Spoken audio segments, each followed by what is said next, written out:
In front of me is Redmi Note 13 Pro Plus, and today I would like to show you how you can operate apps permissions.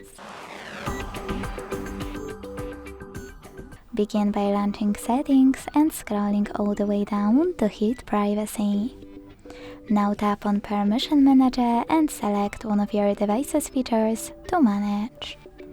Then click on one of your apps here and select one of those options. Allow only while using the app, ask every time, or don't allow. Then go back.